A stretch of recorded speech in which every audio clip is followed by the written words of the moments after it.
Bismillahirrahmanirrahim. Assalamualaikum warahmatullahi wabarakatuh. Alhamdulillah, salatu wassalaman ala rasulillah, la nabiyya ba'dah. Sahabat pecinta Al-Quran, pendukung channel Tahsinul Quran dan Doa yang dirahmati oleh Allah subhanahu wa ta'ala. Nah, selanjutnya kita doakan kepada Allah, semoga selalu kita dalam limpahan rahmat dan nikmat-Nya, diberikan kemudahan dan kelancaran oleh Allah dalam belajar Al-Quran. Amin ya rabbal alamin. Agar kita selalu berada dalam rahmat Allah subhanahu wa ta'ala. Sahabat pecinta Al-Quran, jadi pada subuh yang berbahagia ini, kemarin telah kita selesaikan tentang masalah pembahasan makharijul huruf.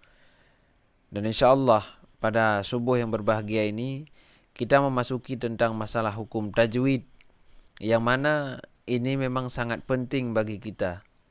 Banyak di antara kita yang menghafal hukum-hukum tajwid ini, akan tetapi yang terjadi masalahnya bukan di hafalnya, akan tetapi di prakteknya.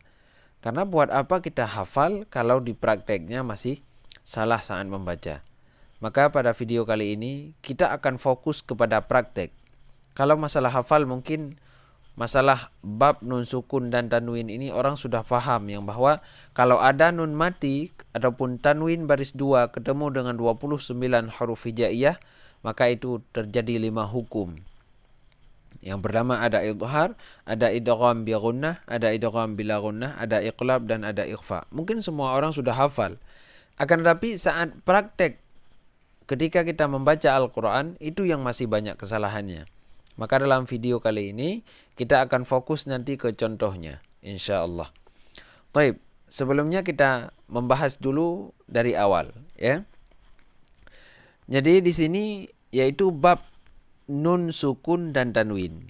Sudah kita fahami bersama yang bahwa setiap ada nun mati yang seperti ini, setiap ada nun mati ketemu dengan 29 huruf hijaiyah, maka terjadi 5 hukum. Ya, terjadi 5 hukum. Ada hukum idhar yang maknanya jelas, ada hukum idgham bi gunnah, dan juga 3 hukum lainnya nanti akan kita sebutkan satu persatu. Yang arti kata 5 hukum ini berbeda cara membacanya. Nah, sekarang akan kita bahas satu persatu insyaallah.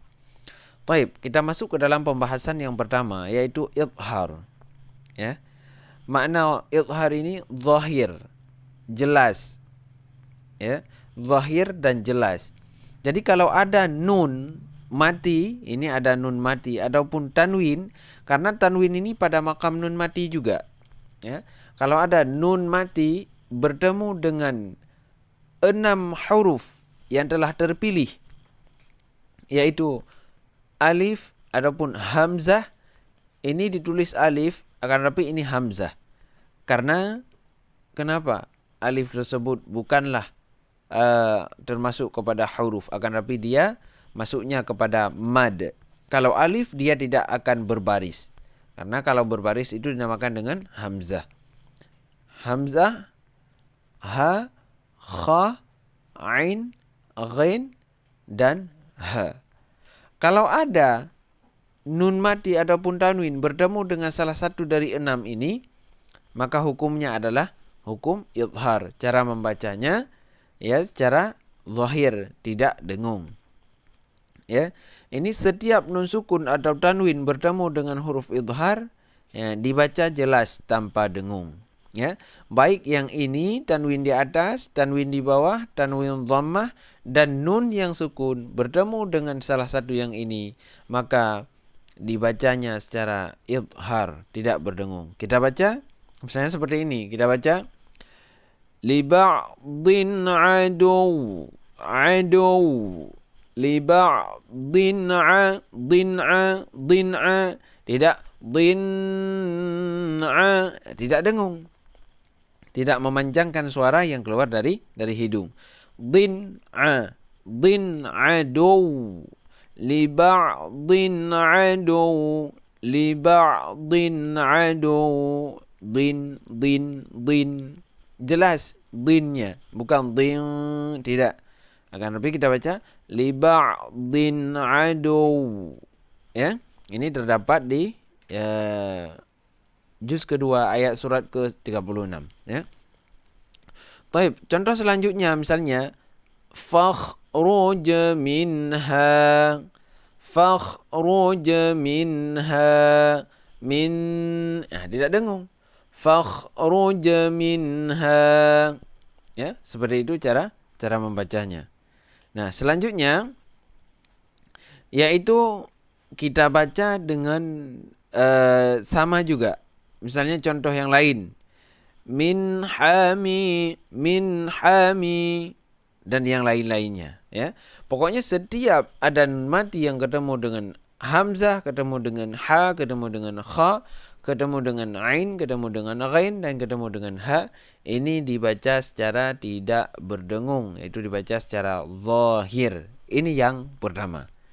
Nah, selanjutnya kita lanjut ke yang kedua. Ya, ini kita simak baik-baik. Yang kedua yaitu kita masuki ke idgham bi ghunnah. Baik. Yang kedua yaitu idgham bi ghunnah. Jadi idgham itu ada dua, ada idgham bi ghunnah, ada idgham bila ghunnah. Nah, idgham bi ghunnah ini kalau ada nun yang mati ataupun tanwin yang ini ketemu dengan 4 huruf, ya, nun, mim, dan waw, maka ini menjadi hukum idgham bi ghunnah. Cara membacanya, setiap nun sukun atau tanwin bertemu dengan huruf idgham bi ghunnah dibaca lebur dengung dengan dengung, ya. Jadi kita bacaannya itu berdengung, bacaannya dengan cara memasukkan. Jadi makna idgham itu kan memasukkan bunyi nun mati ataupun tanwin ke dalam huruf idgham. Jadi menjadilah seperti bertasydid, ya. Contohnya ini. Ini ada nun mati bertemu dengan ya. Nah, ini ya. Jadi kita baca man yaqulu amanna. Nah, amanna kita tambah, ya. Mai bukan man. Kalau man berarti masuk ke ithar. Ini mai yaqulu amanna. Nah, mai, ya, secara berdengung dengan cara memasukkan bunyi nun ini ke dalam ya. Selanjutnya, contoh selanjutnya ada tanwin bertemu dengan min. Rasulam minhum, bukan rasulan, akan tapi rasulam, ya. Rasulam minhum. Nah, ini izhar, ya. Rasulam minhum. Nah, ya. Selanjutnya, ini contoh selanjutnya. Wa iya'udu.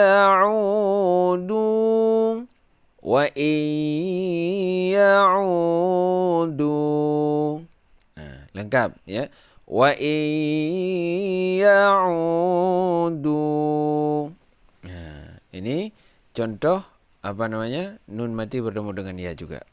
Nah, jadi di antara ini ada yang keluar, ini kita baca tidak berdengung. Nah, pengecualian. Ada 4 kata yang tidak boleh dibaca sesuai dengan kaidah ini, namun harus dibaca ithar. Jadi ada juga nun mati bertemu dengan ya, nun mati bertemu dengan waw, nun mati bertemu dengan waw. 4 kata ini jadi tidak kita baca dengan cara berdengung. Kenapa? Alasannya kenapa? Apa sebabnya 4 kalimat ini tidak dibaca dengan berdengung? Karena dia itu nun mati dan ya yang bertemunya dalam satu kalimat. Nah, makanya tidak dibaca berdengung. Nah, jawabannya itu. Kenapa? Lafaz dunya, bunya, ya, lafaz dunya, bunyan, qinwan, sinwan tidak dibaca dengan berdengung. Kenapa? Alasannya kenapa? Jawabannya adalah karena nun mati bertemu dengan ya dalam satu kalimat. Nah, ini semuanya dalam satu kalimat. Kalau ini berbeda kalimat. Wa in, dan jika ya'udu, kembali mereka itu. Nah, ya. In ya'udu rasulam minhum may yaqulu. Beda-beda. Ya. Nah, maka tidak dibaca dengan berdengung. Jadi kita baca ini ad-dunya, ad-dunya, dunya, bukan duya, tapi dunya, ad-dunya, bunyanun, bunyanun, bunyan, bunyan, qinwan, qinwan, bukan qiwan, bukan, tapi qinwan, sinwan, sinwan, langsung dia dibaca seperti idhar. Nah, ini sangat penting untuk dipahami. Ini yang kedua. Selanjutnya yaitu yang ketiga. Nah, sekarang kita lanjutkan yang ketiga, ya. Jadi yang ketiga di sini masih dengan idgham. Akan tetapi ini idgham bila gunnah. Kalau yang tadi idgham bi gunnah, pengecualiannya ada empat kata tadi. Nah, kalau idgham bila gunnah, dia itu memasukkan juga dari huruf dari nun mati ke dalam huruf selanjutnya, akan tetapi dengan tiada berdengung. Setiap nun sukun ataupun tanwin bertemu dengan huruf idgham bila gunnah dibaca lembur tanpa dengung, ya. Ya, jadi dibaca lembur tanpa dengung. Hurufnya ada dua, yaitu lam dan ra. Ada lam, ada ra. Jadi ada tanwin, ada nun mati bertemu dengan lam ataupun ra, maka dibaca tidak berdengung. Akan tapi dengan cara memasukkan ke dalam huruf lam. Contohnya misalnya, walakin la ya'lamun. Tidak kita baca, jangan walakin, akan tapi walakil la ya'lamun. Seperti saat azan, ya. Ya. Walakin la ya'lamun.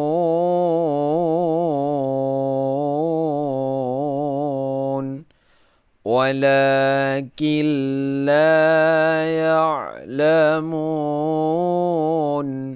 Ini mir rabbik, bukan min, tapi mir rabbik. Mir rabbik, ya. Ini malalubada, malalubada. Jadi tidak berdengung. Jadi di mana nanti ketemu di dalam Al-Qur'an, jadi usahakan saat membaca tidak yang berdengung tetap dibaca berdengung, yang tidak berdengung dibaca tidak berdengung. Yang paling banyak terjadi kesalahan itu di idhar, seperti hum fi, ataupun min khawf. Itu yang terjadi kesalahan di idhar tadi, ya.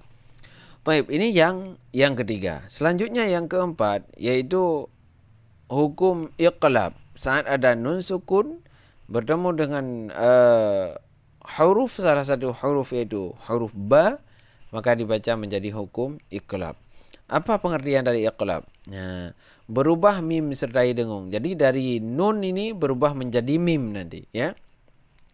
Setiap nun sukun atau tanwin bertemu dengan huruf ba dibaca berubah menjadi mim dan disertai dengung, ya.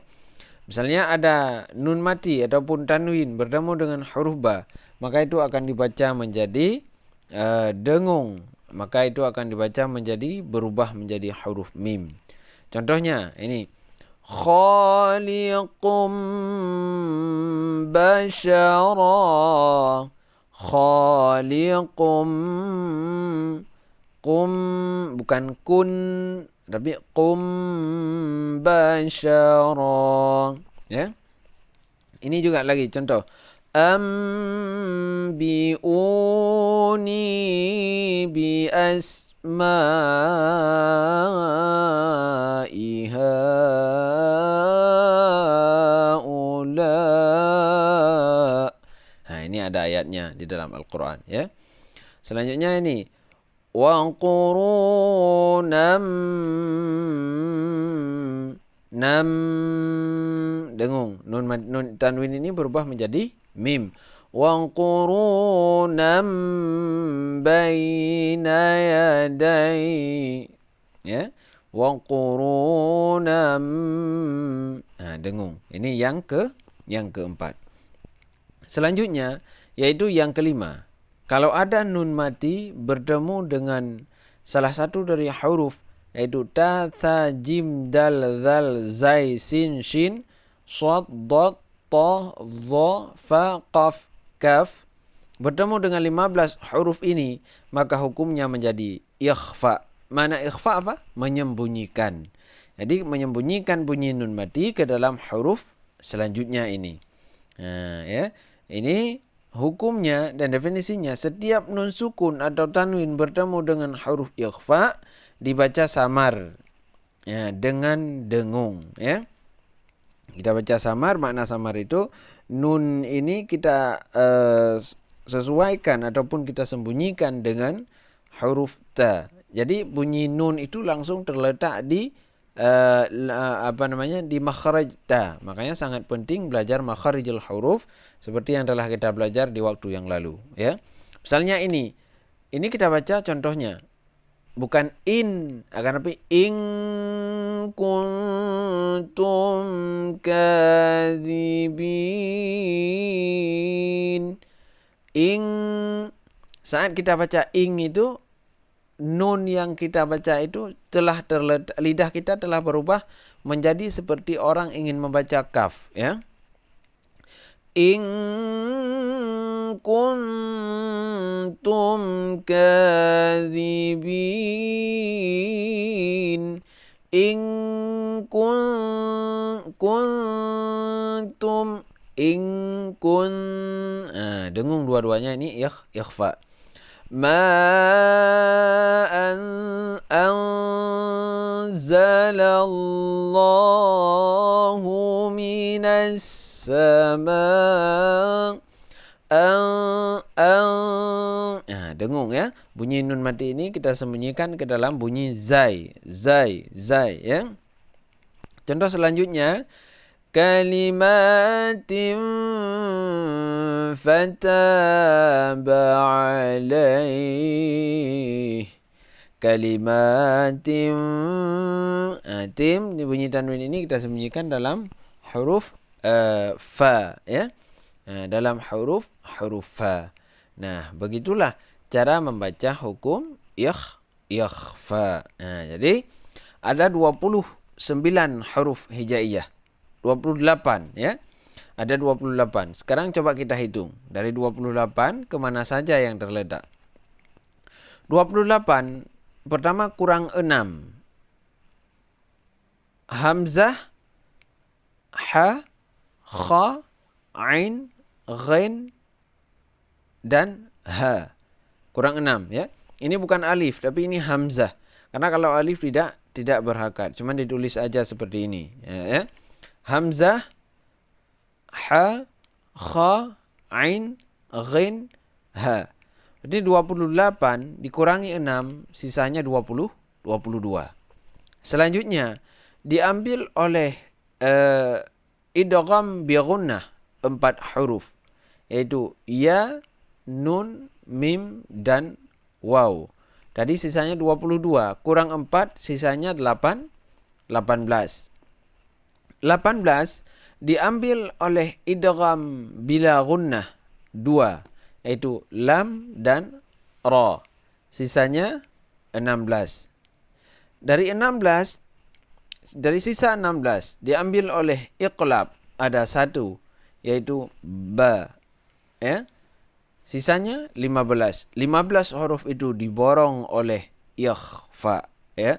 Sama dengan 28 huruf hijaiyah. Nah, jadi 28 itu yang terbaca.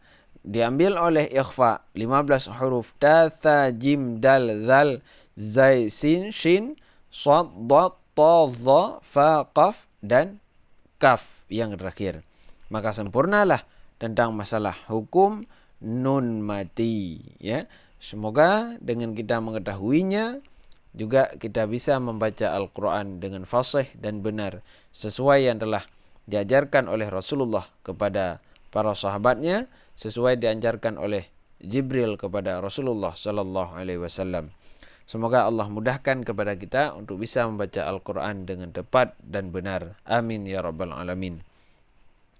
Taib, syukuran kasiran ala ihtimamikum. Kita akhiri dengan wallahul muwaffiq ila aqwamit thariq. Assalamualaikum warahmatullahi wabarakatuh.